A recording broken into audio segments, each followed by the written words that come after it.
Listen to me very carefully.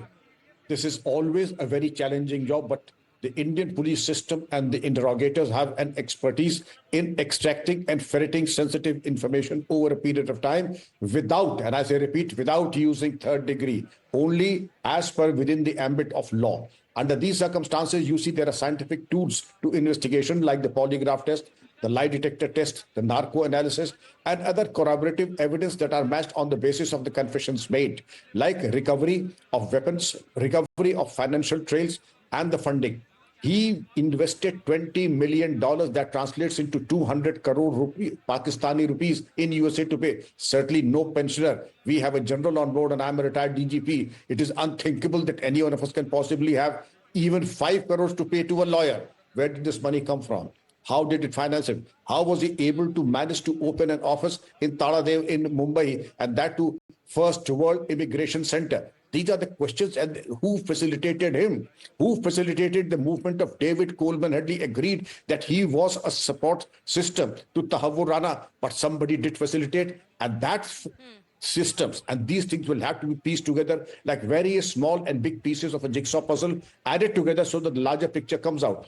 You may recall, of course, I don't know, I think you're far too young to have been active during that period, but yes, it was known that a well-known film producer was also it was my first assignment. In fact, you remind me of those days. I was a rookie journalist, a newbie in this journalism world, but that was my first assignment. I remember it very clearly, the developments, sitting outside Taj Hotel, reporting back then. I want to bring in Lieutenant General Kulkarni as well. That's a very important point that Dr. Singh has made, and ever since talks began about the extradition of Tahawwur Rana, many people pointed out, why only talk about the Pakistani connection? How is it possible that he was here in India, he did Reiki and left just a couple of days before the 26/11 attack? How was he, and in which capacity, helping out David Coleman Headley in identifying the targets and setting up an office in Mumbai, helping him procure a visa? So perhaps we need to also look at connections in India. Absolutely right. Absolutely right. There's no better person than Dr. Vikram Singh, the DGP, who tells us all about it. They know everything in detail. They know each and everything. And let me tell you, because I was doing NDC at that point of time when all this thing was happening, because the NDC got cordoned off, and that is how we got to know what's going on there. David Headley, real brother, Daniel Gilani, was the spokesperson of the Prime Minister of Pakistan by the same name, Gilani, from the year 2008 to 2010. So now we know the whole thing. His real brother, Gilani's, that is, because David Headley's first name, actual name is Dawood Gilani. And subsequently, his brother Daniel Gilani, who's the spokesperson, the Prime Minister of Pakistan, goes as the spokesperson of Pakistan to Beijing. Now, see, at that point of time, the Indian Home Secretary is in Pakistan, is not allowed to get back on the 27th, and given some kind of a thing that they're busy, and therefore the delegation there gets delayed by 1 day. Their own foreign minister, Qureshi, is in India addressing a press conference, and he was told by Pranab Mukherjee that please leave. You just see the connection. Pakistan has been using terrorism as an instrument of state policy, and we've been seeing surveillance of the entire area. You just cannot. If I go to a country, I can only confine myself to the thing that I can be able to go anywhere. So you can well imagine how these are not non-state actors. They are state actors. They're sponsored. They're being paid for, trained for, logistically, the communication, everything tied up. And now David Headley, of course, was a double agent, a drug peddler, who the Americans also used it. And this person, Tahawwur Rana, is what Pakistan says, obviously, perpetually in denial mode. The last 50 years is a Canadian, and we know nothing, because in Pakistan, a person who is a Canadian can't get this dual citizenship of Pakistan. And so all the Pakistan is involved, and that is where Pakistan is worried that it is going to get exposed very badly. Of course, Pakistan is exposed. Everybody knows what Pakistan is all about. But this man, who is an ex-army officer, a classmate of David Headley, who has been caught, who will now be disclosing what exactly happened, because Kasab told only what happened, because Kasab has sailed in from outside. He doesn't know. where Rana knows everything. Rana is staying with his wife in Taj Hotel. Rana is staying with his wife in various hotels. Who's paying for all that? Thousands and thousands and thousands of Absolutely. dollars being paid for, and the way they're moving in and No, out I think is indication Lieutenant General that Kulkarni, Pakistan you've actually answered all those doubters who've been saying that there's been such a long delay. Why are we even talking about this? Why are we celebrating this? And what are we really going to achieve? There are some people who are asking these questions. You've answered all of them today. I want to go back to Bhavtosh. Now, those are very important points that are being raised by Dr. Singh and Lieutenant General Kulkarni as well about the connections, not just the international connections, but what was happening here. Who was aiding the two of them, Rana and David Headley? These questions will come up now, Bhavtosh. Yes, Swati, in fact, in both the charge sheets that we at Times Now have access, there is no mention of any local handler. But the manner in which David Headley Coleman conducted the reconnaissance and number of times he visited, there are some people who have said that unless he had a local contact, a local individual, this would not have happened. Now, NIA charge sheets that have been accessed by Times Now, which we have put on air, they have not mentioned any local individual or local aid. But it could be possible if Tahawwur Rana is questioned, if he's again been asked as to how he managed to get visas for David Headley Coleman, how he managed to set up a business from here for him here in Mumbai, and then also he provided him access to several individuals. Maybe this question will be answered. But as far as the case is concerned, the big puzzle will be solved once Tahawwur Rana's custody is taken and once he is questioned. Absolutely. Bhavtosh, I also wanted to ask you, what's going to happen once he's brought here at the NIA headquarters? What can we expect? Ultimately, what we're given to understand is that he'll be taken to Tihar jail. But what is the procedure that will take place here? Why is there an investigation cell set up? Is the interrogation also going to take place at the NIA headquarters? Well, the question... as far as that question is concerned, NIA wants to question him. They want to question him for 30 days. That's maximum that one can get under UAPA. The counsellors are already there in Patiala House Court. Special public prosecutor is present there. Tahawwur Rana will be provided a counsel from Delhi Legal Aid Service because he's a Canadian national. It's not easy for him to immediately get a defense counsel. He has, so that would be provided to him. Let's wait and see what would be the arguments of NIA. But NIA custodial remand paper would be very interesting. It's a case which is 17 years old. What extra evidence they have gathered in 17 years? We have seen the papers that have been submitted in United States before United States court. One has to wait and see what kind of arguments that they will present before the special court in Patiala House, and what arguments they want to present before the court seeking further custody of Tahawwur Rana, who's probably the biggest case that India has got in recent times. Absolutely. Bhavtosh, stay on with us. Let me go across to Sabyasachi. I believe Sabyasachi has now moved to the Patiala House Court, where the action will shift as soon as Tahawwur Rana is brought there to the court. What's happening over there, and who's going to represent Tahawwur Rana is also a very important question. What are the arguments that are going to take place, like Bhavtosh was pointing out? Let me quickly take an update as to what's happening at Palam Airport. I believe Sabyasachi is still there. Yes, Sabyasachi.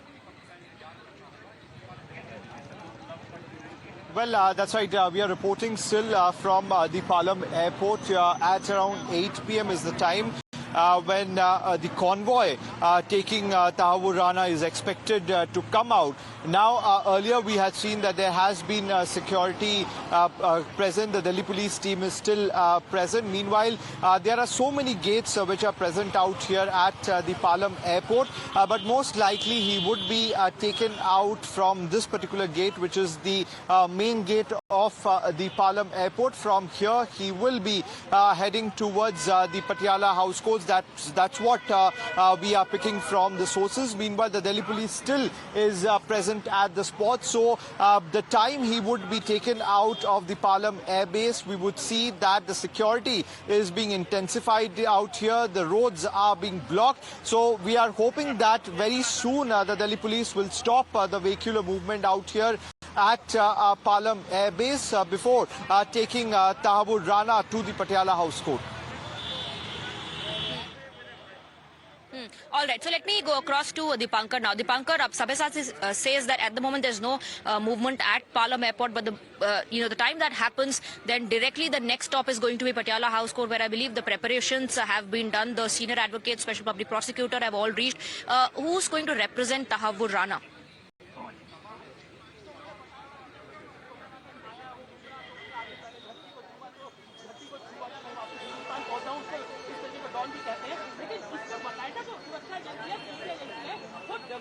बनाती है ताकि उसकी सुरक्षा को खतरा ना हो, ये सबसे बड़ा यहाँ पर पॉइंट है। लेकिन अभी जो आप Well, according to the sources that we are given to inform that an advocate of the Delhi Legal Services Authority has been appointed to represent Tahawwur Rana before the special NIA court and to defend him in this matter that is being prosecuted by the National Investigation Agency. The advocate that I am being informed by my sources is Advocate Piyush Sachdeva, who has been given this responsibility of appearing for Tahawwur Rana and defending him.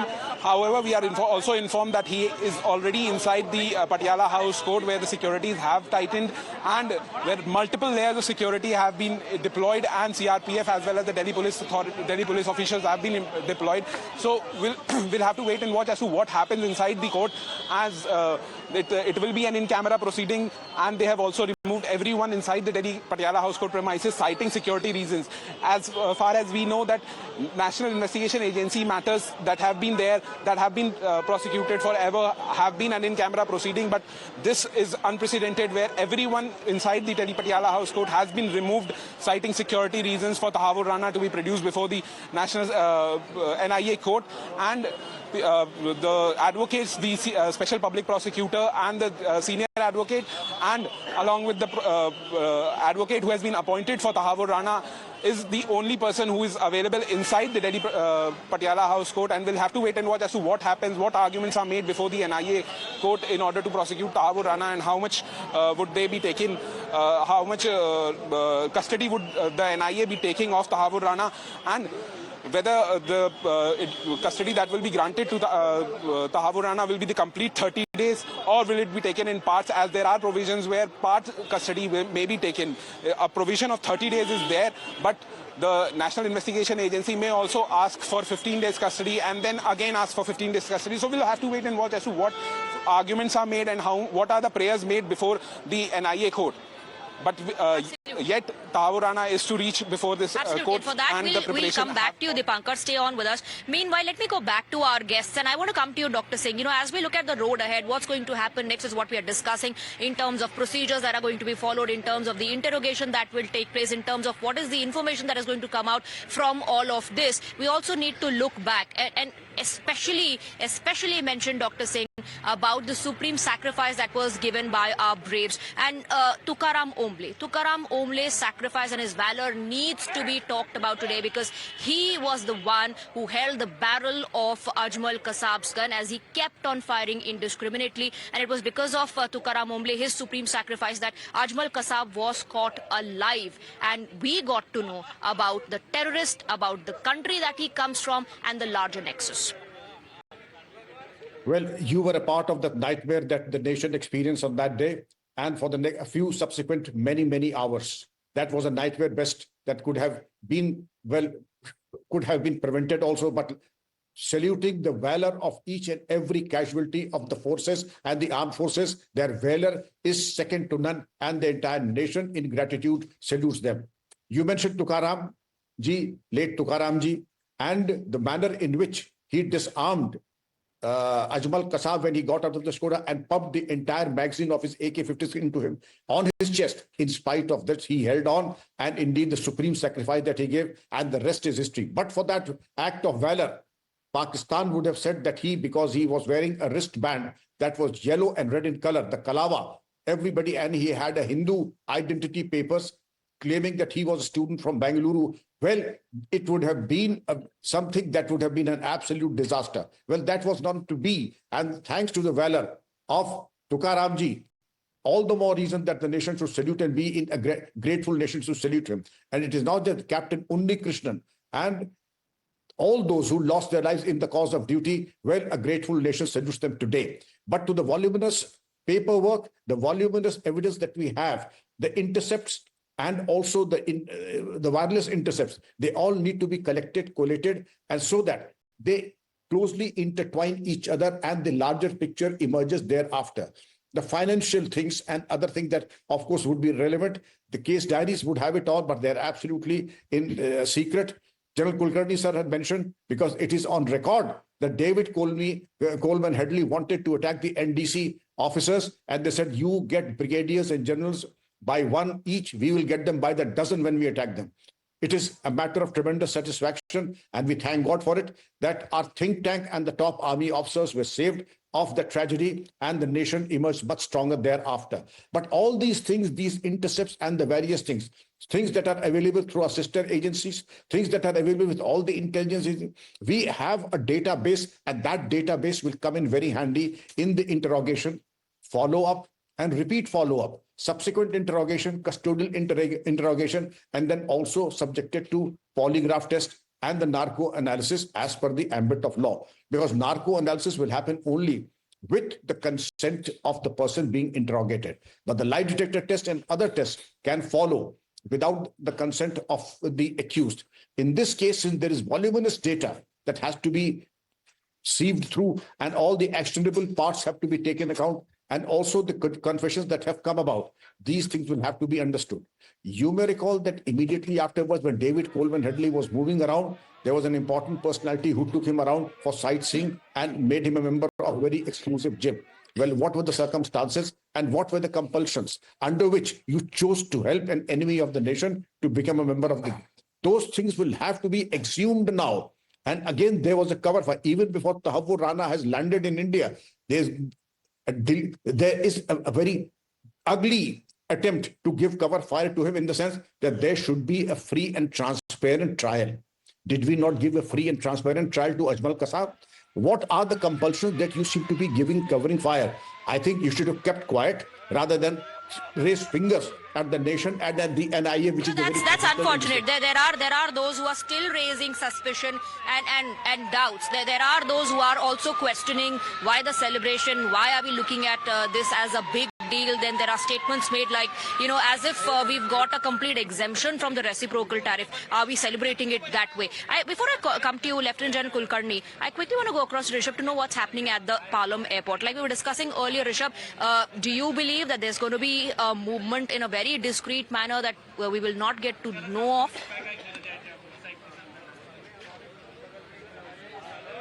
Well, you know, we are here at the Palam Air Base, and this is the gate which we expect the cavalcade with Tahawwur Rana to move out from for Patiala House Court. But, you know, given the security that was in place here, you know, half an hour ago, and given the security which is not to be seen anymore here right now, you know, it looks like that there is a certain change of plan, or there could be, they want to do it discreetly, not in the media glare, not in the cameras that are here. I'll ask my camera person to also show you in a way how many cameras are here, and this would give you an idea that how, you know, how things are here at the Palam Air Base. This is the gate which is used for entry and exit of vehicles, but there are other gates as well. Given that this is an Air Force base, there are many entries and exits where, you know, civilian movement, civilian approach is completely prohibited. And that is the reason that we are saying that this could be done discreetly as well. But sources suggest that he is still inside the air base, and around 8 p.m. is when he will leave the air base. Remains to be seen whether he'll be coming out from this very gate where we are allowed to stand or not. That is something that we'll have to wait till 8 p.m. And, you know, in Patiala House Court as well, Swati, the way things have developed in Patiala House Court in the last 2 hours, it looks like he's being taken there. The prosecutors have reached, the court premises has been sanitized. So all eyes right now on what the movement would be. He's on Indian soil. He has been arrested by NIA. Now the legal battle here begins. Absolutely. Rishabh, stay on with us. Now, before I go across to Lieutenant General Kulkarni, I just want to give a sense of what's transpiring here outside the NIA headquarters. I'd like to request my camera person to just quickly pan the camera and show our viewers what's happening over here. Now, as you can see, security has been beefed up here as well, along with Delhi police officials. You have the paramilitary forces as well. And you can see that this section of the road has been completely barricaded, barricades lined up. You have Vikrant here that has been deployed as well. So slowly and steadily, the security cover is being beefed up here as well. Although, according to the reports, and like our reporters have been pointing out, he'll be first taken to Patiala House Court, and after which he'll come here at the NIA headquarters. Let me now go across to Lieutenant General Kulkarni. Lieutenant General Kulkarni, this is not just about Tahawwur Rana. This is not a fight against just him. This is a fight against the entire system, terrorism, and most importantly, the factory that produces these terrorists to wage a war against India, a country that is in today's day and age described as a country which is in complete shambles at the brink of bankruptcy. See, Pakistan is known to be using terrorism as an instrument of state policy. Pakistan is the hub of terrorism. You saw exactly after 9/11, where was Osama bin Laden found? Just a kilometer away from the Pakistan Military Academy. It is not that the Americans don't know what Pakistan is doing. It is not that they are not aware of what's happening over there. Everybody knows, the world knows. Despite that, Pakistan is doing what, and it is doing free for all. Now the world will soon realize that Pakistan is deeply involved. It cannot. Pakistan has been now screaming, saying that we are the victims of terrorism. As you sow, so shall you reap. What did Mrs. Clinton tell them? That if you have snakes being as pets in your backyard and hoping that they will only go bite the neighbor, not possible. They're going to bite you also. So now Pakistan is realizing it. I hope they are realizing it, that they are not the victim, they are the perpetrators of terrorism. It is they, the hub of terrorism. And despite all that, we have the finest interrogators. We have the most professional force. Let me tell you, whatever people might say, I have been dealing with them and I know what Dr. Vikram Singh is talking about. Absolute professionals. They know what is to be done. They have a solid database. They know the latest interrogation techniques. They would not. Very important is that Rana should not be bumped off by anybody, because Rana, the Pakistan army, Pakistanis, their overground workers, they would now be looking at as to this man is going to. He's an ex-army officer who has been born, virtually brought up in the same school as David Headley is, and he served the army. He knows exactly what it is all about, and it isn't possible. From 2005 till it is executed in 2008, these people are just moving up and down. They know where is that logistic base? Who's providing them? He's moving in with his wife, moving out of the country. So many times entries out was happening. What is all this? Who are these people? So obviously, right now, so far, Kasab was one part of it because he did, and whatever that he would be able to tell us. So that part is now known. Now, before that, what has got to happen? Tahawwur Rana is the man who's going to be telling us. Hopefully, he should be able to tell us everything, because otherwise, there's no end. It isn't so simple. Imagine the President of the United States telling the Indian Prime Minister, here's a man, evil man, we are handing him over to you. What does that show? That the Americans do not know exactly what this man has done, just not to India, Pakistan, or to the world over. Everybody knows everything. It's just that now it's going to be put down on paper, and the world exposes Pakistan. India exposes Pakistan. India isolates Pakistan. India ensures again the financial task force to put Pakistan in the grey list. Like you said, yes, we have been victims of this terrorism that is emanating from the Pakistani soil. But at the same time, I think we are leading this fight against terrorism and also leading the fight against Pakistan, exposing Pakistan. Like you said, the world knows what Pakistan is, that it is a factory that produces these terrorists. But to go ahead in a manner with concrete evidence against Pakistan and to expose it in front of the world, I think India has contributed in a big way in that. Pradeep Datta is also with us on the broadcast. Pradeep, your thoughts on this? Yes, you're absolutely right, because there was a complete synergy in within different agencies that were working overtime to see that finally they were able to convince authorities in the United States of America that the man you had been seeing was not basically the person, suited booted travel agent. Basically, he was a terrorist whose hands were soaked in blood. And this is one of the reasons that after several years, finally, India was able to get him back. It is one person who is considered to be the high-profile asset of inter-service intelligence. But now onwards, the tables are going to be turned against Pakistan, because now onwards he is going to be asset for India, because he is going to spill beans against all those people who are responsible for the dastardly attack, and he's also going to tell about how the deep state in Pakistan had been working and how... I'm interrupting you there for just a little bit. We have some breaking inputs coming in, and we are being told that Tahawwur Rana's medical examination is currently underway at the Palam airport. So medical being conducted at the airport itself. Priyank has more details on that. Yes, over to you, Priyank.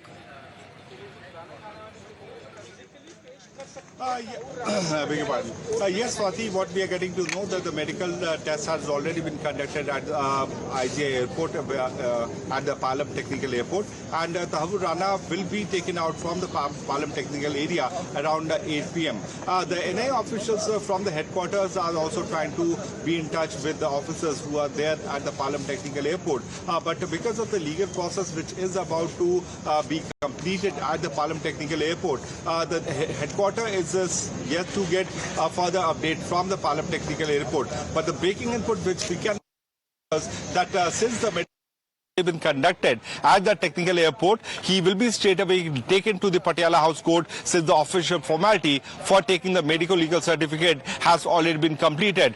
We know it for the fact that the NIA officials have formally arrested Tahawwur Rana, the 26/11 mastermind, one of the key plotter of the 26/11 attack. After his medical legal certificate, he will be taken to the Patiala House Court, where the security has already been beefed up, and the judges have been waiting for the NIA official to bring Tahawwur Rana to the Patiala House Court. We have seen that Dhyan Kishan, the senior lawyer, is already there along with the special public prosecutor from the NIA side.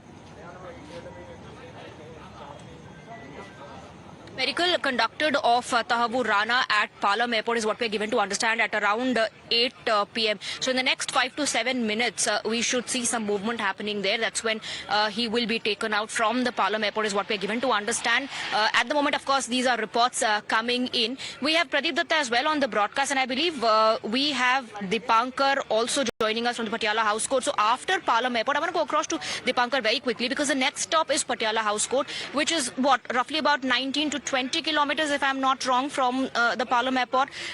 How much time will it take for him to reach?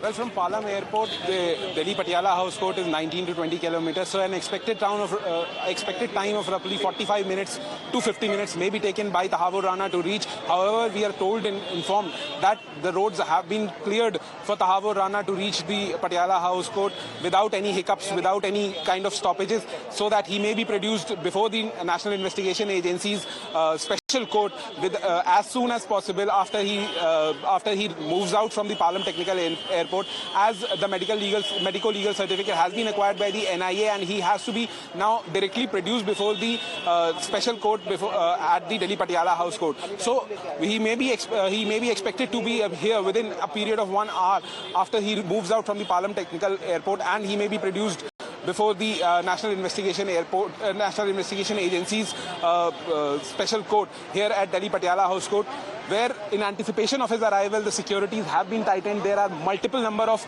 Delhi police officials and officials of CRPF who have been deployed at the Delhi Patiala House Court. So we can expect him to arrive as soon as possible after he moves out from the Palam Technical Airport. Rana is on Indian soil. His medical has been conducted, and the next stop is going to be Patiala House Court. Let me now toss back to the studio. Let me go across to Pranesh. He will take the coverage ahead.